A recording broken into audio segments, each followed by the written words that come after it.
시골에서 어떤 사람이 이제 살다가 도시로 상경을 하게 되었는데, 이름은 밝힐 수 없지만 가명으로 김재돈이라는 사람으로 얘기를 두고 얘기한다면, 이 사람은 인류 대학을 이제 졸업을 하게 되었고, 이제 졸업을 하자마자 산업 전선으로 이제 뛰어들어서 조그만한 오퍼상, 즉 커미션 에이전트라고 하는 이런 사적인 어떤 무역 이런 일들을 하면서 불철주야 아마 일을 엄청나게 했습니다.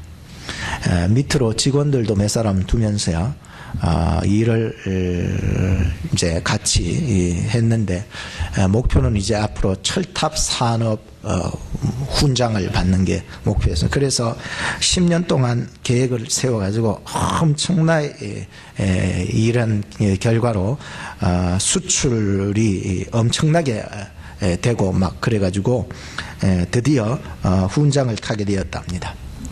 근데 그날 밤에 축하 이제 파티를 마치고 집에 돌아오다가 그만 너무 몸이 아파가지고 들어 눕게 된 거예요. 그래서 다음날 병원에 가봤더니 의사가 진단하기를 간암 말기라고 진단이 나와버렸습니다. 그것도 급성이라고 해가지고 그래서 김재돈 씨는 한 달도 채 못 살고 이제 죽게 된 거예요. 장례식 날 이제 사람들이 모여서 그 사람에 대해서 이제 그런 얘기들이 오갔다고 하는 것입니다. 그는 정말로 강철같이 살았다, 불가능이 없이 살았다, 하면 된다라고 하는 집념으로 지독하게 살았다. 그래서 주문을 더 많이 받고 또 서류 가방을 몇 개나 갈아치우면서 해외도 갔다 오고 막 이렇게 해서 다녔다. 급성장했고 또 그 피와 땀이 엄청나게 많았다. 뭐 이런 얘기들이 오가게 되었습니다. 그래서 친구들이 권유하고 또 선배들 사장의 충고 그리고 노부모와 아내의 근심 걱정을 그냥 자기가 돈 버는 외화 돈 버는 것으로서 다 덮어가면서 그렇게 살았다라고 하는 얘기인 것입니다. 이 사람은 달러보다도 목숨보다도 달러를 더 소중했고 또 외화를 획득하는 거 그것을 자기 몸보다도 더 소중히 여겼다라고 하는 교훈을 던져주고 있는 것입니다. 여러분 누가복음 12장 15절부터 21절 말씀에 보면은 그런 얘기가 나옵니다. 우리 사람들에게 있는 삼가 모든 탐심은 버려내어라. 정말로 사람이 산다는 것은 소유에 있지 않다 라고 예수님께서 말씀하고 있는 것입니다. 사람들은 살아가면서 어떻게 끌고 모으려고 어떻게 착취하려고 내 것을 가지려고 막 그러다 보니까는 그게 참 사람의 행복이 있고 그곳에 정말로 즐거움이 있다고 생각하는데, 성경은 그렇게 얘기하지 않았어요. 생명이라고 하는 것은 소유에 있지 않다 하면서 예수님이 이런 비유를 던져줬습니다. 어떤 부자가 있었는데 엄청나게 돈이 많다 보니까 또 계속해서 돈이 들어오다 보니까 이것을 모아놓을 이 금은 보화를 모아놓을 창고가 너무 적었던 거예요. 그래서 이 사람은 생각하기를 그래 내가 이렇게 많은 재산이 있으니 창고를 더 늘려야 되겠다 이래가지고 창고를 두드려 부수고 더 커다랗게 창고를 만들어서 그 재물을 다 그 속에 집어넣었던 거예요. 그리고 이 부자가 자기 영혼에게 이런 말을 했어요. 자기 영혼을 향하여서 이제 나는 즐겁게 살리라. 나 이제는 다리 쭉 뻗고 편안하게 살리라. 나 이제는 부러울 것 없이 살리라. 그때 하나님께서 이런 음성을 들려주셨습니다. 오늘 밤 내가 너의 영혼을 불러가면은 네가 그렇게 모았던 재물과 금은 보화는 누구의 것이 되겠느냐라고 말씀을 해주셨던 것입니다. 사랑하는 여러분, 오늘 우리가 살아가면서도요, 세상 사람들은 다 출세를 하면 어떻게 할까, 성공은 어떻게 할까, 이런 비법에 대한 이야기들을 많이 가르쳐주고 또 그런 책들도 많아요. 목사들도요, 이렇게 살펴보면은요, 어떻게 하면 성공하는 목회를 할까? 어떻게 하면 교인들을 많이 끌어모으는 목회를 할까? 여기에 일환이 되어서 목회를 하는 사람들이 많고, 또 그런 책들이 많아요. 목회의 성공 방법. 저는 그런 걸 보면서, 목회의 성공 방법이라. 이게 순서가 좀 바뀌지 않았는가? 물론 우리가 육신적으로 정말로 건강하고 더 잘되고 하면 얼마나 좋은가만은 이게 좀 순서가 바뀌지 않았는가. 진짜 예수 믿는 사람들은요, 세상 사람들하고 달라요. 세상 사람들은요, 신앙보다도 돈이 우위가 있고 출세가 우위에 있지만, 우리 예수 믿는 사람들은요, 이 출세와 돈보다도 신앙이 우위에 있는 줄로 믿으시기 바랍니다. 그래서 어쨌든지 간에 우리가요, 돈보다도 예배 드리는 것을 소중하게 여길 수 있어야 되는 거예요. 우리가 살아가면서요, 보여지는 이 환경보다도 더 소중한 것이 있다는 것을 여러분 오늘 말씀 속에서 꼭 배우고, 환경으로 극복하면은 질 수밖에 없어요. 계속 다람쥐 쳇바퀴 돌듯이 그렇게 인생을 살아갈 수밖에 없어요. 그래서 우리의 환경의 어려움들이 찾아오더라도요, 이 내면의 본질적인 이 영혼의 문제가 해결되면요, 자연스럽게 우리에게 건강을 주실 줄로 믿습니다. 우리에게 재물도 주실 줄로 믿습니다. 이게 순서가 바뀌니까요, 맨날 다람쥐 쳇바퀴 도는 거예요. 환경이 어려우니까 환경으로서 그것을 해결해라 피해가고 또 그렇게 나가는 거예요. 그거는요, 우리를 정말로 하나님의 그 뜻에 순적하게 살아가는 방법이 아니에요. 좀 늦더라도, 좀 돌아가는 일이 있더라도요, 다시금 우리는 본질적인 이 영혼의 회복들이 예수 믿는 사람이라면 이게 일어나야 된다라고 하는 것입니다. 자꾸만 사람에게 의존되고 보여지는 것에 의존되지 마시기 바랍니다. 오늘 그때 지난주에는 사람들이 이 사람이 왔는데 오늘 왜 이 사람은 안 올? 이거 의존. 오늘 여러분들이 하나님과 단독 대면 이 예배가 이루어져야 되는 줄로 믿으시기 바랍니다. 나의 영혼을 누구보다도 하나님이 사랑해. 여기 보세요. 한 영혼을 예수님께, 오늘 여러분의 영혼을 그 누구보다도 여러분 예수님이 너무 좋아하고 계신다는 사실입니다. 하나님께서는요, 오늘 우리를 이 자리에, 하나님께서 나를 이 자리에 인도해 주신 줄로 믿습니다. 이것은요, 내 의지로 왔든 혹은 타인에 의해서 매간지가 끌려왔든 아니면은 습관처럼 나는 이렇게 이 자리에 왔던 상관이 없습니다. 오늘 이 자리에서 생수 대신 예수님을 만나기만 하면은요, 인생의 좌표가 생기게 되고 용기를 얻게 되고 변화되는 역사가 일어나는 것입니다. 네. 이만재 교수라고 하는 분은 교회에 가기 싫은 77가지의 이유가 있다라고 그래서 우리 도서관에도 지금 책이 있는데, 거기에 보면은 교회에 가기 싫은 77가지의 제시였는데 다 거론할 수 없는데 몇 가지만 거론할게요. 교회 가니까 말이 너무 많대요.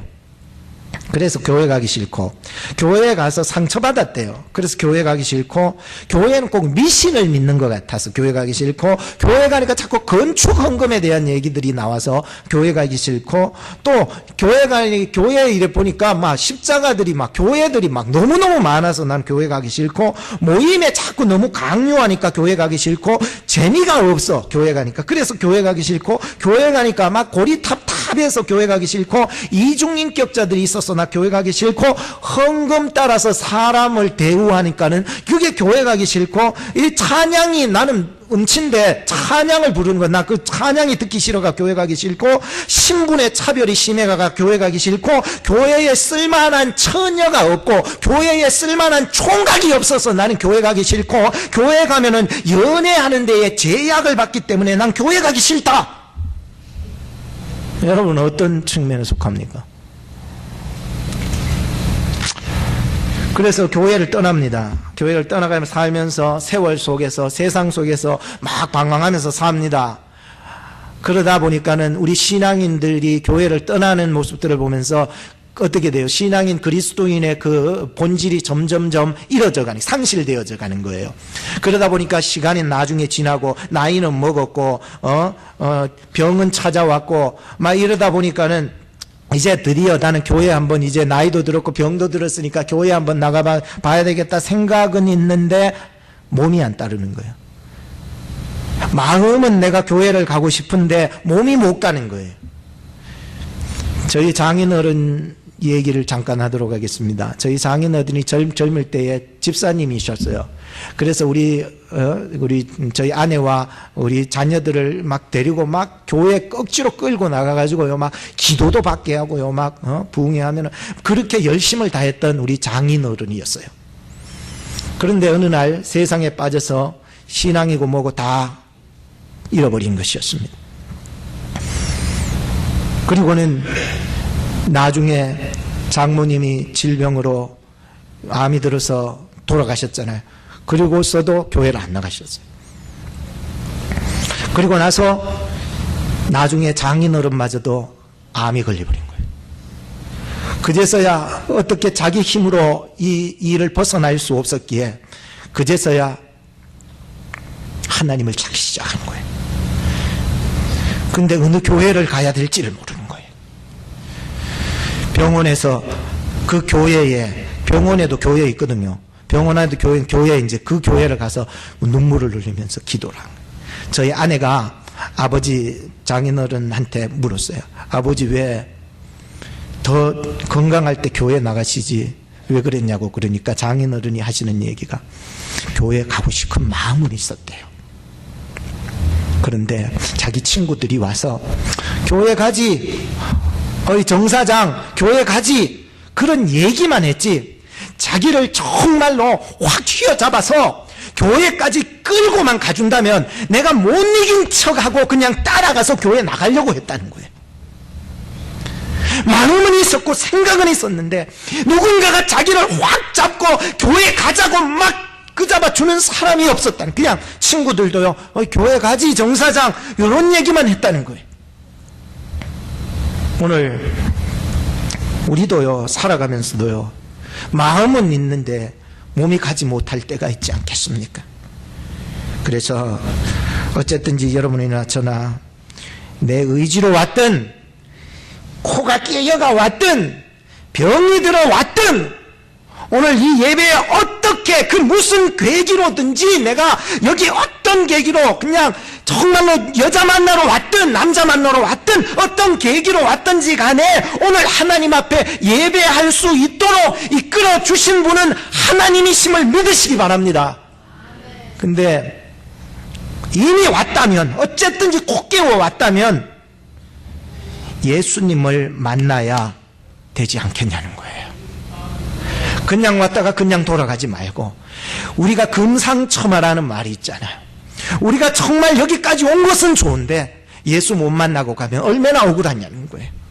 그래서 여러분들이 오늘 이 시간 어쨌든지 왔다면 예수님을 만나는 귀한 시간이 되었으면 좋겠는 거예요. 오늘 이 사마리아 우물가의 여인의 모습을 보면서 첫 번째로 이 우물가의 여인은 예수님을 만나서 영생의 물을 얻게 되었다는 것을 보게 됩니다. 우물가의 여인은요, 몇 가지 문제점을 가지고 있었습니다. 간략히 말씀드리면, 첫째, 그 여인은 사마리아 여자였습니다. 여러분, 사마리아라고 하는 것은 제가 앞에 보시면 지도를 좀 작게 오늘 제가 복사를 했는데, 앞에 여기 보면 예수님께서 유대에서 갈릴리라고 하는 지경으로 가기 위해서는 꼭 중간에 사마리아라는 동네를 거쳐야 합니다. 근데 사마리아를 거치지 않으면은 뺑 돌아가야 돼요. 그러다 보니까는 이 사마리아를 거쳐서 이렇게 가요. 근데 일반 유대인들은 이 사마리아하고 상종을 안 해요. 그러다 보니까는 뺑 돌아다녀요. 근데 예수님은 사마리아를 거쳐서 지금 들어가고 있었습니다. 그들 조상은, 사마리아의 조상은 옛날에 북이스라엘과 남유다로 나눠져 있을 때에 이 사마리아 사람들은 북이스라엘의 조상들을 가지고 있는 사람이었습니다. 그때에도 막 이 사람들이요, 신앙의 어떤 진리를 이렇게 따라 믿지 않고 그냥 우상도 섬기고 막 자기 멋대로 막 섬기던 사람들이 대부분이었습니다. 그러다가 아수르라는 나라가 북이스라엘을 점령을 해버리게 되잖아요. 점령을 해버리고 그들에게 이 아수르라는 사람들이 이 나라에서 사람들을 막 그 안에 집어넣어서 혼합을 시켜주면 결혼을 시켜버린 거예요. 그러다 보니까는 이 북이스라엘 사람들이 이방인들과 이렇게 결혼해서 혼혈족 이렇게 돼버리는 거예요. 그러다 보니까는 유대인들을 보기에는 참 안 좋았어요. 그래서 바벨론이 이제 아수르를 이겨서 이 나라들을 점령해 나갈 때에 바벨론 또한 이 북이스라엘 사람들이 바벨론 사람들과 많이 또 접촉을 하게 되고, 그러다 보니까 정통 유대인들 속에서는 저 사람들은 우리하고 상종 안 할 인간이다. 끝까지 믿음을 지켜갈 수 있었어야 되지 않는가. 뭐 이런 얘기도 가게 되는 거예요. 그러다가 나중에 70년 포로 생활이 이제 다 끝나고 나서 이제 돌아와서 느헤미야, 에스라 뭐 이렇게 스룹바벨 이런 시대에 여러분 보세요. 그때 성전을 예루살렘에, 유다 땅 예루살렘에 건축하려고 했을 때 대부분 방해했던 사람들이 누구예요? 사마리아 사람들이었습니다. 그러다 보니까는 유대인들이 건축을 하는데 사마리아 사람들을 물론 배제시켰던 문제도 있어요. 배제시켰던 문제도 있지만 그래도 이 사마리아 사람들이 배제당하고 또 방해를 하고 막 이러니까 더 이제 미움이 생겨서 자기들도 성전을 건축해 버리는 거죠. 어디에다가요? 그리심 산에다가. 사마리아에는 그리심 산에다가 성전을 만들어 버리고, 또 이 남쪽 유다에서는 예루살렘, 하나님이 약속하신 것이죠. 그래서 여기에다가 성전을 이제 세워버리는 거예요. 그러다 보니까 이 두 이제 사마리아와 유대인들 간에는 같은 민족이었지만 그 안에서는 마치 남과 북한 이렇게 생각을 하시면은 거의 비슷하겠지요. 서로 신앙과 문화와 이런 뭐 이런 것들이 막 이렇게 싸움이 되어버리는 거예요. 그러다 보니까 상종하지 못하는 상황 속에 있다 보니까, 그러게 또 유다 지경의 한 중간에 이렇게 사마리아라는 지역이 있으니까 마치 도마 위에 올려놓은 생선처럼 뭐 이거는 완전히 맨날 손가락질 당하고 정죄 당하고, 너는 혼혈족이다, 너는 뭐 죄를 받아도 된다, 너는 뭐 그게 뭐냐고, 신앙이 하나님의 약속하신 예루살렘이 아니고 어디다가 헛둔 데다가 어디 성전을 세워놔 거기 하나님이 있다고 믿느냐, 이거는 이단이다, 완전히 벌레보다 못한 놈이다, 이거는 상종하지 마라, 이런 개보다도 못한 그런 사람으로 취급받았잖아요. 이래 된 거예요, 역사적으로 보면. 누가요? 지금 우물가에 물들어왔던 그 여인이 바로 사마리아 여자였다는 거예요. 두 번째로 이 여자의 문제가 뭡니까? 여자라는 것입니다. 당시에는요, 이 여자라는 문제가요, 남존 여비 사상이 굉장히 강해요. 여자는 함부로요, 그냥 나가서 나들이 돌아다니고 할 수 없었어요. 그냥 덮어씌고 그냥 집에서 집안 일이나 하고 그렇게 있었어요. 혹시나 뭐 집안에 큰 일이 있거나 할 때는 잔치 벌려서 할 때가 있지만은 나머지는 그냥 집에 처박혀 있어야 됩니다. 근데 딱 한 번 나가는 시간이 있어요. 그게 언제냐면은 물 들어가는 시간이요. 여자들은요, 물동이를 큰 걸 이고 물 들어가는 시간이 있는데 그것은 날이 서늘할 때 갑니다. 그래서 동네 아줌마들이 뭐 열이나 수미병씩 모여가지고 가가지고는 물 뜨면서 그때 이 여자들이 스트레스를 푸는 거예요. 누가 뭐 했다, 뭐 난 힘들었다, 뭐 우리 남편 어쩌고 저쩌고, 그나마 거기에서나만이라도 이 스트레스를 풀 수 있는 귀한 시간이 주어졌는데, 이 우물가의 여인은 남들이 오지 아니하는 가장 뜨거운 시간 6시, 지금으로 말하면은 11시, 12시 가장 햇볕이 장렬한 그 시간에 나와서 물을 뜨러 혼자서 오게 되었다라고 하는 것입니다. 세 번째 문제는 뭡니까? 이 여자는 과거가 있는 여자였습니다. 과거에 5명의 남편이 있었는데 다 남편한테 상처받고 남편한테 버림받고, 그러니까 지금 6번째 사는 이 남자한테도 버림받을까봐 달달달달 떨고 있는 거야. 그래서 과거가 있는, 그리고 고통이 있으니까 사람들한테 창피해서 도저히 사람들 앞에 그냥 얼굴 내밀고 살아갈 수 없는 지경에까지 이르러버렸다는 거예요. 참, 어떻게 보면은 이 우물가의 여인은 자기가 이렇게 사는 것이 혼자서 그냥 이렇게 다니고 혼자서 그냥 가슴 아파하고 또 버림받을까 싶어가지고 덜덜덜 떨면서 이렇게 살아가는 그러한 이런 모습들이요, 오히려 자기에게는 자기를 방어할 수 있는 최상의 삶이 아니었던가. 자기 쪽에서 생각했을 때는 이것이 정말로 내가 할 수 있는 최선의 삶이 아니었던가, 그렇게 볼 수가 있습니다. 그래서 자신의 신분도 존재도 과거 때문에 눈치 보면서, 사람 눈치 보면서, 사람 두려워하면서 그냥 그렇게 그 동네에서 살고 있었던 여자라고 볼 수 있습니다.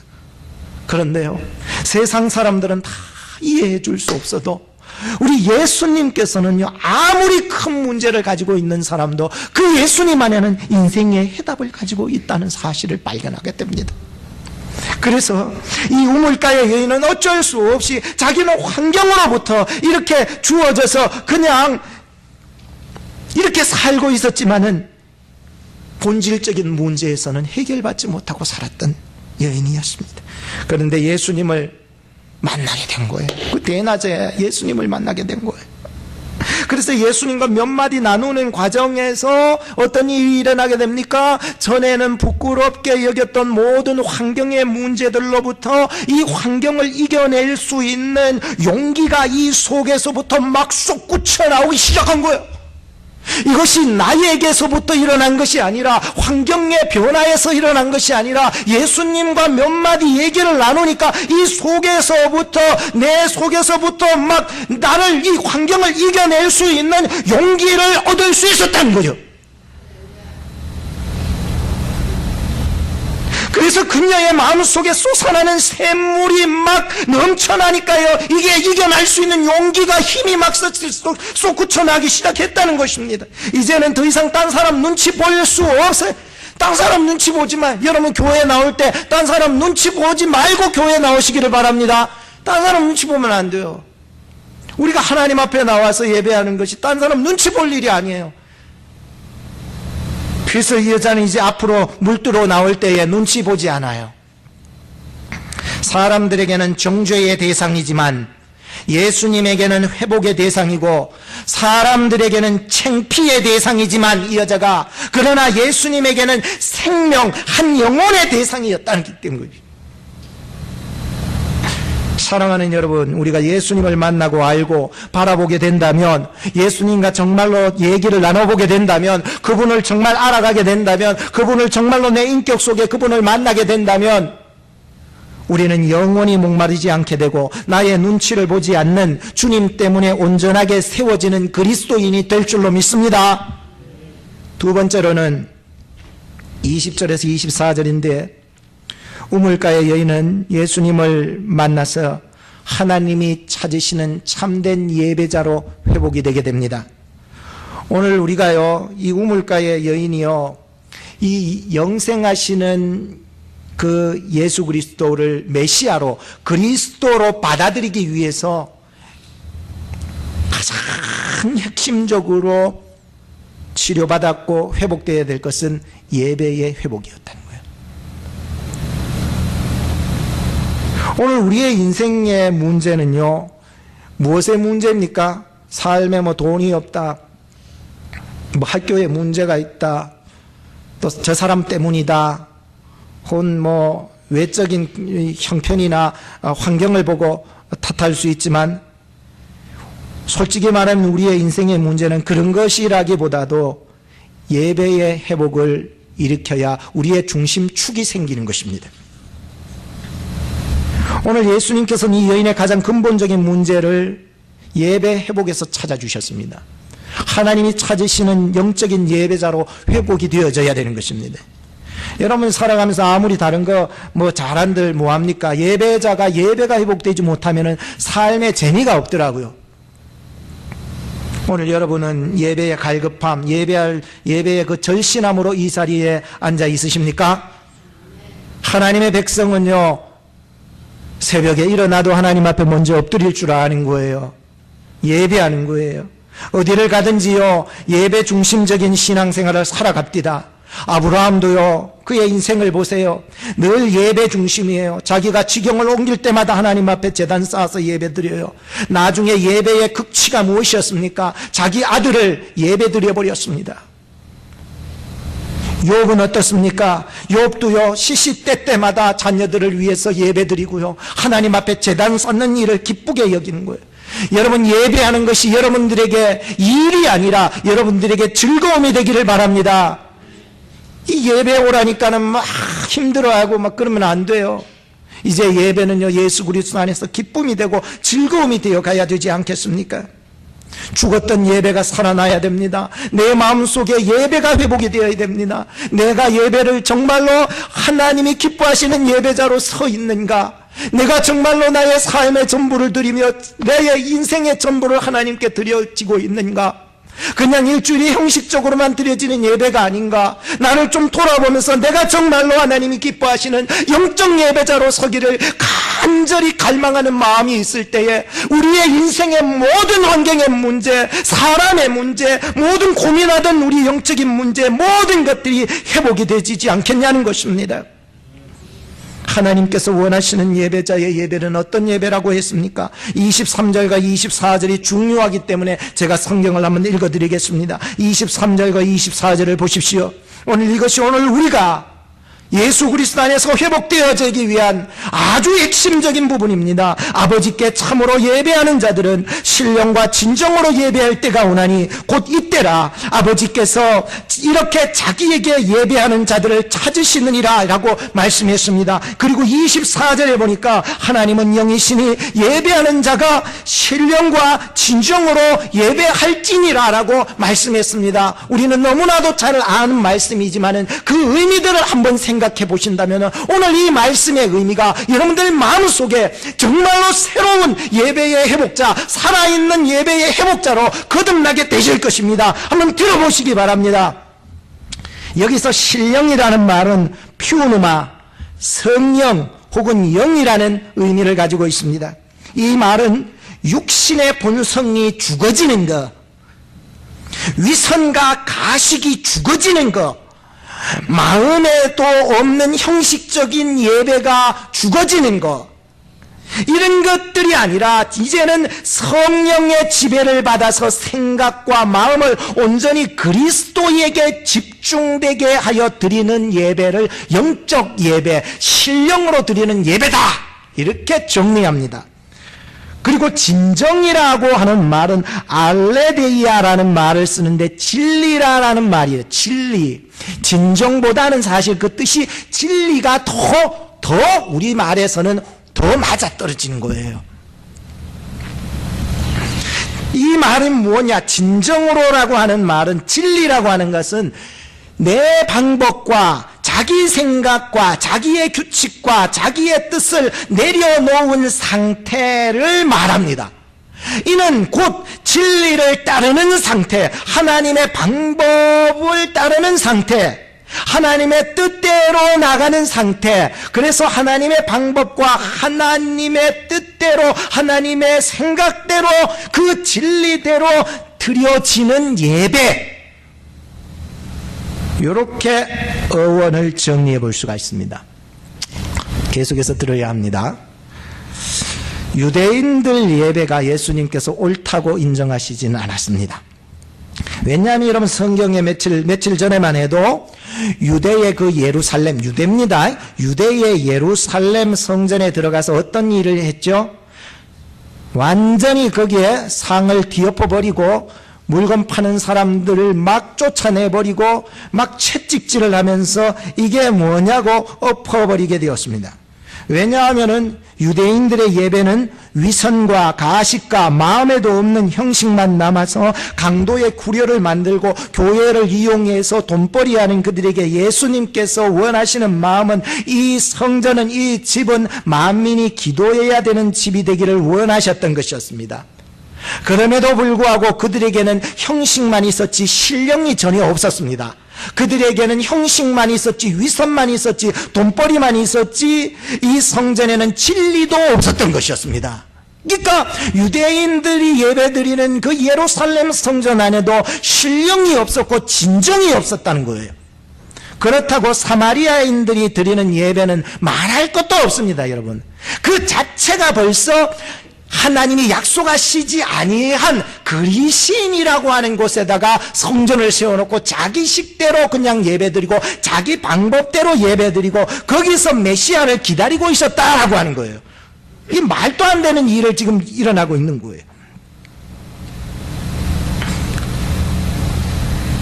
여러분이나 나나 이 하나님의 진리, 하나님의 약속이라고 하는 것은요, 이거 벗어나면 위험한 거예요. 그게 뭐가 되느냐 하면은, 하나님의 약속은 예루살렘인데, 이 하나님의 약속을 벗어나면은요, 이게 뭐가 되냐면은 왜곡이 되는 거예요. 위험한 짓이 되는 거예요. 자기 신학이 되는 거예요. 자기 신앙이 되는 거예요. 자기 복음이 되는 거예요. 내 식대로 믿겠다는 거예요. 나 혼자 그냥 집에서 혼자서 교회 필요 없고 피로 값주고 사신 이 교회 필요 없이 나 혼자 집에서 예배 드리고 나 혼자 집에서 인터넷 보면서 예배 드려도 된다라고 하는 이런 교만한 마음, 자기식의 예배가 생겨버리게 된다는 거예요. 오늘 이 교회는 예수님께서 피로 값주고 사신 교회인 줄로 믿으시기 바랍니다. 약속이 있는 곳에서 나를요 내려놔야 되는 거예요. 내가 아무리 똑똑하고 지혜롭고 자기의 어떤 그 생각이 있다 해도 그렇게 그리심산에서 그냥 예배 드려버리면 안 되는 거예요. 이런 문제였습니다.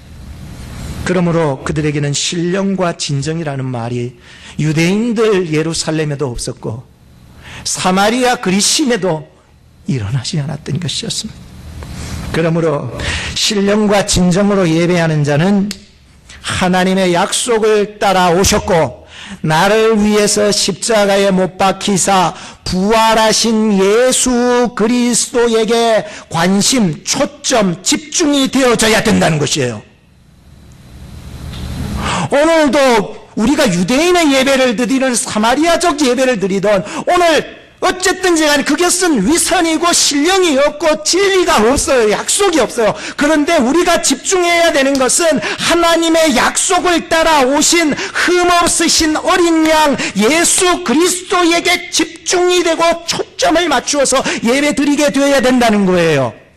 그런데 교회에 나오는 사람들은 자꾸만 여기에 집중되지 않고 교회 건물이 이러네, 아유 교회 식당이 왜 이러네, 아유 사람들이 왜 이렇게 저렇게, 아이고 사람 반기질 않네, 아이고 뭐 이렇게 사람들이 하네, 아 목사님은 왜 저렇게 키가 작아가지고 보이지도 않는, 눈은 왜 단축구멍만 해가지고 저렇게 있나, 어떻게 이런 거 보면서 신앙생활 하신다면은 반드시 사람 때문에 상처받고 교회 때문에 상처받을 것입니다. 그러나 오늘 우리가 초점을 맞추고 관심을 두고 정말로 집중해야 되는 것은 하나님의 약속을 따라오신 나를 위해서 십자가에 못 박혀 돌아가시고 부활하신 예수 그리스도 그분을 위해서 그분을 바라보면서 예배를 드려야 된, 실망하지 않아요. 할렐루야. 실망하지 않아요. 절대로 실망하지 않아요. 오늘 우리의 예배가 다시 회복이 되는 거예요. 이게 세 번째로, 우물가의 여인은 예수님을 만난 후에 예수님을 전하며 사는 인생이 되었습니다. 참, 여인의 인생이 바뀌었어요. 전에는 부끄러워서 그냥 환경 때문에 환경만 자꾸 바꿔가며 생각하는데 이게 근본적인 문제가 해결 안 되는데 환경만 바꾼다고 됩니까? 예수 만나야 변화됩니다. 예수님을 만나야 영생을 얻게 되는 거예요. 다른 방법이 없어. 다른 걸 아무리 찾아봐 없어. 또 실망해. 근데 이 여인은 예수 만나서 인생이 바뀌어져 버린 거예요. 난 이 여인이요, 인생이요, 그때는 혼자 댕기던 이 상처받은 여인이요, 한 여자가 변화가 되니까는 온 사마리아 동네가요, 전도돼 버렸어. 전도돼 버렸어요. 여러분, 성경을 아껴 읽진 않았지만 보세요. 수많은 사마리아인들이 와가지고는 예수님을 믿게 되는 역사가 일어나는 거예요. 예수님을 보고 믿고 우리 이제 사마리아에서 이틀 동안 거하자고, 그러면서 이틀 동안 이 사마리아 지역에서 거하면서 예수님이 하나님의 말씀을 전하니까 그 사람들이 예수님을 어떻게 믿었더라? 구세주로 믿었더라. 할렐루야. 이게 있었는데 사마리아 사람들도요 구원받는 거예요. 받아야지요. 왜 유대인들이 정죄하고 핍박하고 벌레보다 못하게 여기는 사마리아인들에게 예수님은 소망이었고 예수님이 희망이었어요. 용기를 주시는 분이 예수님이세요.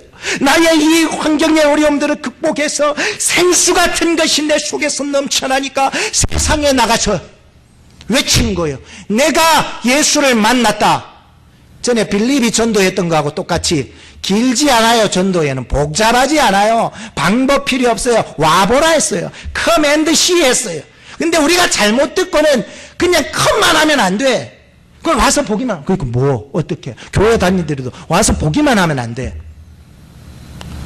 그냥 겉으로만 와서 보기만 하면 안 돼.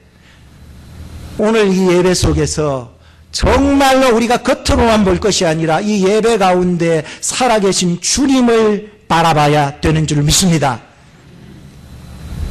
그러니까 이 여인은요, 한평생 살아도 후회 없는 삶을 살았던 거예요. 이제는 나는 전도하며 살리라. 이전에는 부끄럽게 그냥 살았지만 이제 난 떳떳하게 살리라. 한번 따라합시다. 나는 예수님 때문에 떳떳하게 살 겁니다. 용기 있게 살 겁니다. 사도 바울은요, 복음을 부끄러워하지 않았어요. 그래서 담대할 수 있어요. 나는 십자가 외에 자랑할 게 없다고 그랬어. 여러분, 뭘 자랑할 수 있어요? 세상에 뭘 자랑할 수 있어요?